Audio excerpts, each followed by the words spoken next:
This is a special health presentation from the Bethesda Wellness Ministry of Canaan Baptist Church of Christ, Diabetes and Us, presented by Woman of the Year, Rita Williams, with special guest Francisco Diaz, a diabetes specialist. Good morning, Canaan family and visitors. My name is Rita Williams. I am Woman of the Year as well as a member of the Bethesda Ministry.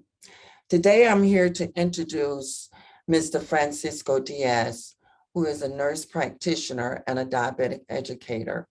He will be discussing today and giving a small presentation on type 2 diabetes. So with no further ado, I would like to turn this over to Mr. Francisco Diaz. Thank you. You're For the welcome. introduction.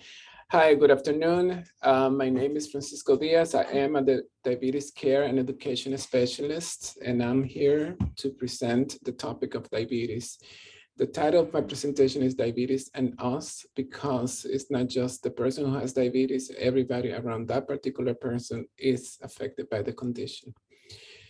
Diabetes is a major condition in the United States. We have 37 millions of individuals who have diabetes. And of those, that essentially means 1 in every 10 people that you meet will have diabetes. And 1 in 5 do not know that they have it. So can you imagine the amount of individuals that those must be?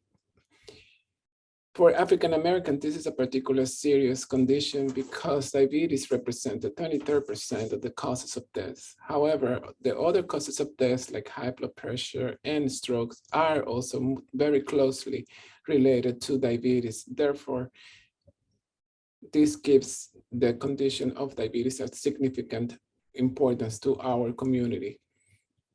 And what is diabetes anyway? Well, diabetes is related to something that we call glucose.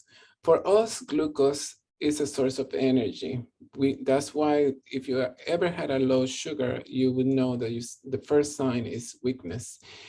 And glucose happens to be a type of sugar that is in the blood. And as you can see in the screen, you see the 3 droplets of blood sugar. Sugar comes from 2 sources. One source is our liver that releases a little bit of glucose or sugar through the blood. And the other source of glucose is anything that we eat that is made of carbohydrates, and regardless of the taste. So that is pasta, rice, potatoes, but also things that we do not think they have sugar, like lemons, vinegar. Those things have sugar, even though they taste sour. Why? Because they are made of carbohydrates. After digestion, glucose or the sugar travels all over our body in the blood.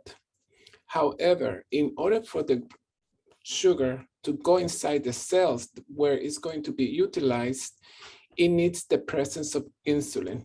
As you see in the picture, insulin looks like a key because insulin allows the cells to open up and allow the passages of the glucose from the blood to inside the cells.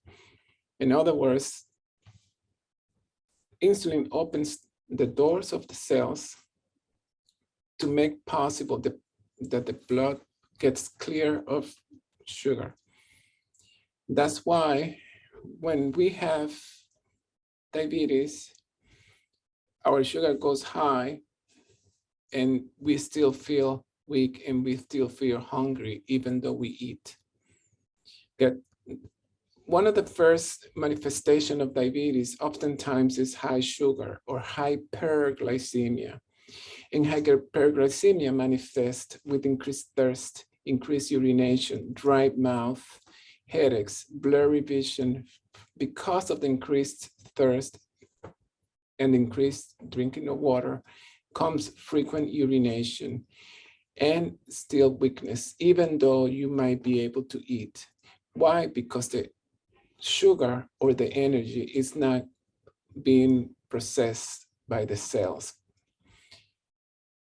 Another aspect of diabetes is the low sugar that comes when diabetes is being treated. And low sugar or hypoglycemia manifest by cold sweats, fatigue, irritability, and sleepiness. As you can see, is in a sense a manifestation of low energy because of the low volumes of sugar in our bloodstream. Sugar for us means energy. There are two types of diabetes, diabetes type 1 and diabetes type 2, and this is based upon the problems pertaining to the insulin. If you remember a little while ago that I mentioned that insulin allows the passages of the glucose from the blood to inside the cells. That's why there are two types of diabetes according to the insulin. The type 1, it is the rarest form of diabetes. Approximately of 100 people with diabetes, only 10 may have this type of diabetes. It means that the person do not produce insulin at all, and they will need to be treated only with insulin. The other type of diabetes, the most common type of diabetes, 95% of the cases of diabetes, that is in a group of 100 persons with diabetes, 95 of them will have this type of diabetes. It means that the individual do produce insulin. However, their body is resistant to the insulin that they do produce. And they have other problems that are related to the metabolism of glucose that the persons with diabetes type 1 do not have. Again, the diabetes type 2 is when the individual does have insulin, however, their body is resistant to the insulin that you produce. It's like when you have a key to a door, but the door got jammed. So you have a key to go inside this door, but the door, you cannot put the key through the lock.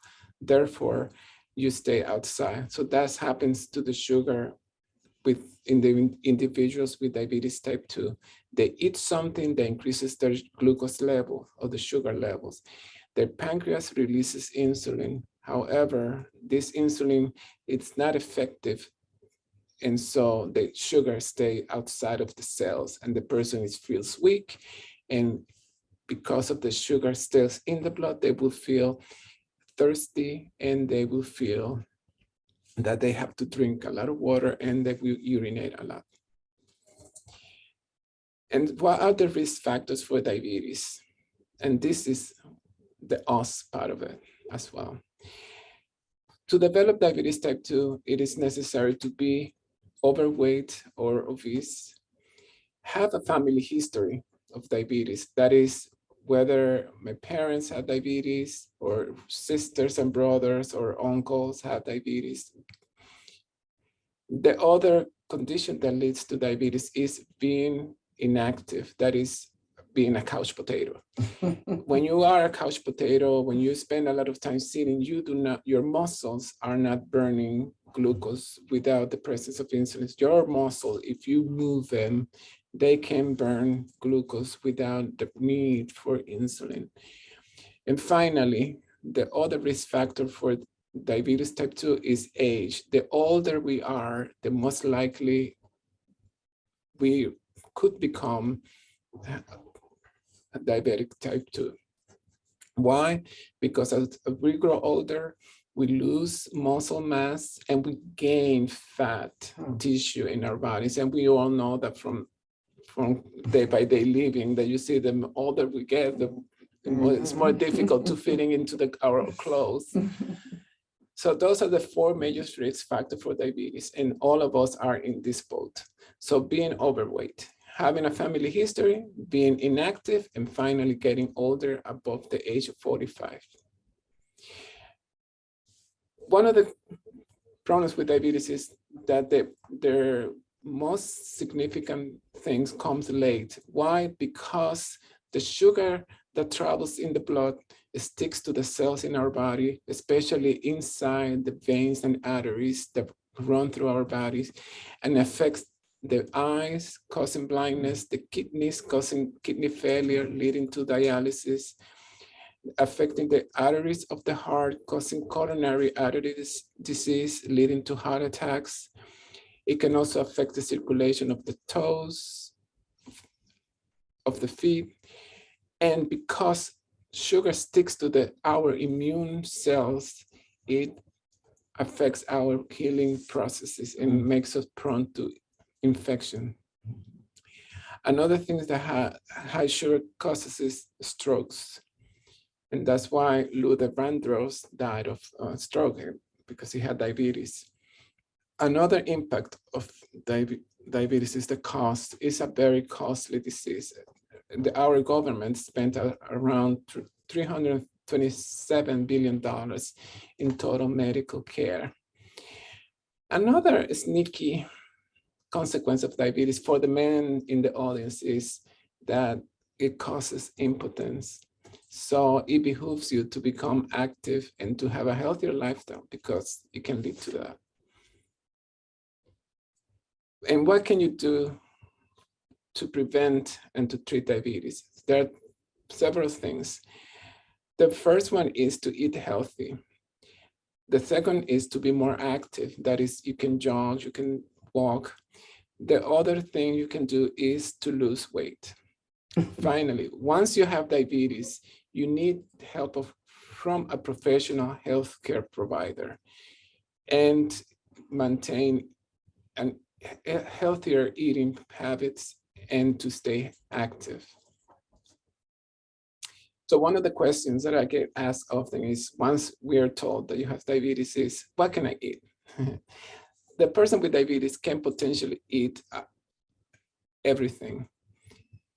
However, with the provision, that is the condition of limiting the things that are made of carbohydrates. As you can see on your screen, you see a 9-inch plate divided in 3. And one portion has non-starchy vegetables. That is vegetables that do not have starch. Why? Because starch is a form of carbohydrates, and therefore it will become sugar. The other quarter of the plate is carbohydrates, and another quarter is proteins, and the proteins are meats, eggs, and things like peanut butter. And peanut butter, I should say, it is a very healthy meal because it comes from a plant. It's plant-based and it's a healthy fat, and it's a very healthy source of protein, and you can add it to almost anything. And as at the left of the screen, you see a glass of water. And water for the diabetes person is very important because water will maintain your blood hydrated and flowing. Also, when we are thirsty, means that our blood is dense and what it needs is water. And sometimes what we do is take juice, and juice, however, makes our blood thicker. And if you have diabetes, will increase your sugar, which will lead to further thirst and more need for water. The other thing that people with diabetes complain is that they don't like to exercise. However, diabetes is a benign disease. You don't have to become a weekend warrior. You don't have to become an athlete from nothing.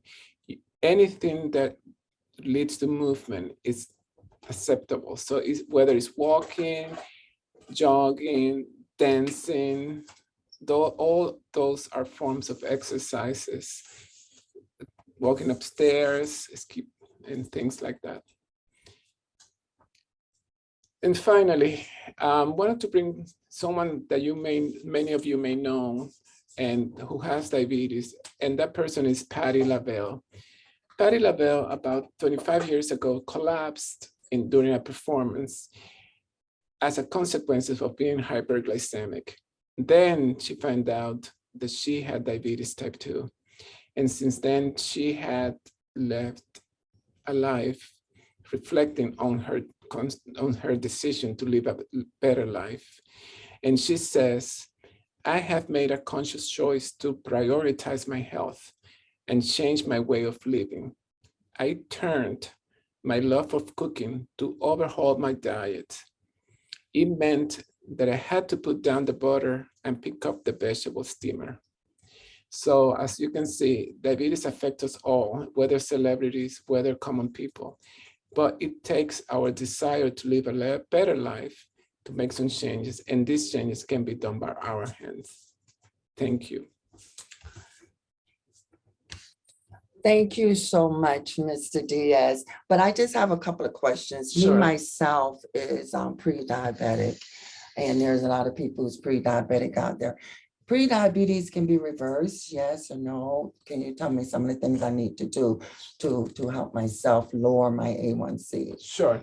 So the diagnosis of diabetes is based upon a test called hemoglobin A1C. Hemoglobin A1C measures the sugar that's stuck to the red cells in the blood.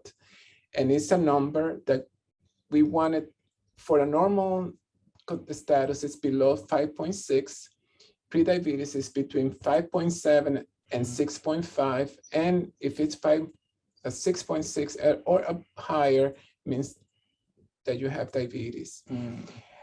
Prediabetes means that your sugar, that your A1C is somewhere between 5.7 and 6.5, and also that your random sugar levels at home are somewhere below 125. Yes, you can modify that, because if you change your diet, if you change and you live a more physically active life, you can change that. Okay. But that doesn't mean that the risk of becoming diabetic is out there, it's gone. But it means that you need to do those things for good. To kind of get it lowered. Exactly, to get me to out. maintain. Yeah, I don't want no more pre-diabetes. Also, I notice a lot of people always talk about diet sodas. Is diet sodas really good for people who's a diabetic? Is that a good thing for them to consume? In an ideal world, ideally you should supplement your hydration with clear water or something like seltzer water that doesn't have color, that doesn't have more ingredients. On occasions, you can have a diet soda, but that's not a substitute for real water. If you want the taste of something more pleasant, it's preferable to have a solid fruit as opposed to the water. The natural juice is right. Wonderful. Also, like when it comes to the A1C and eye exams and things like that, how often should they have these checked with their provider? And that is a great question, actually.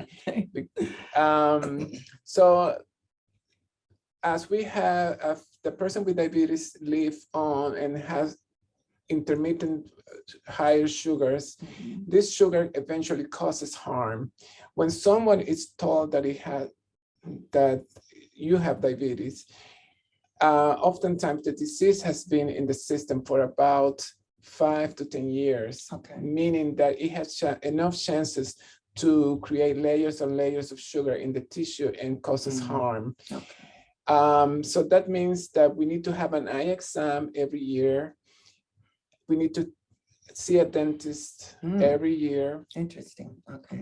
Because diabetes causes harm first in the mouth, and it's actually a source of that leads eventually to the diagnosis of diabetes. For example, you see these hot guys that they are having problems with the female because their mouth. And so they go to the dentist, and then lo and behold, they have a high A1C.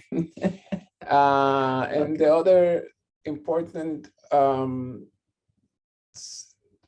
consultant is the podiatrist. If you have diabetes, you need to have a physical exam of your feet, and by a podiatrist, a specialist of the feet, because we need to detect if you are losing sensation, And if you have a deformity of the feet, that could be treated. Also, that means that we ourselves as person, those who have diabetes, we need to visually inspect our feet and make sure that we don't have wounds. Okay. Because diabetes affects your immunity. And if you have a skin breakdown in a foot, it can lead to a serious infection. Okay. One more thing, and then we're gonna sign on off from here. Exercise. I heard you say something about exercise. Now, Yes. there are some people who have a knee problem, back problem. What type of exercise should they actually get involved in? More like aqua, water sports, or things like that, Yeah. to lower the A1C? Right. That's a great question too, because we are assuming that everybody can do any exercises. Individuals who already know that they have a problem, for example, herniated disc or arthritis in the knees, and they are already perhaps taking even medications or seeing an orthopedist and physical therapist, they can ask these specialties for the kind of exercises that they can perform, because chances are that there is a form of exercises that they can do. Individuals that cannot stand a long time, there are even exercises that you can do perform sitting. You can do leg raisers when you're sitting. You can do pull-ups with your arms. Those are exercises as well. So it's physical activity. As long as you can do the task, you can do some anything. movement there. It's a movement, yes. Okay. Thank you so much for that presentation, Mr. Diaz. And God bless you all. I hope you all got a little bit out of this presentation on diabetes. Once again, please go see your provider, get that A1C checked, listen to all the good information that Mr. Diaz just presented to you all. And remember one thing, we always got to keep God in front of everything. You all have a blessed one. I love you all from the bottom of my heart. God bless each and every one of you. Have a great day. Thank you. For more information, contact Canaan Baptist Church of Christ in Harlem, New York at 212-866-0301 or email us at canaanbaptistclc@gmail.com.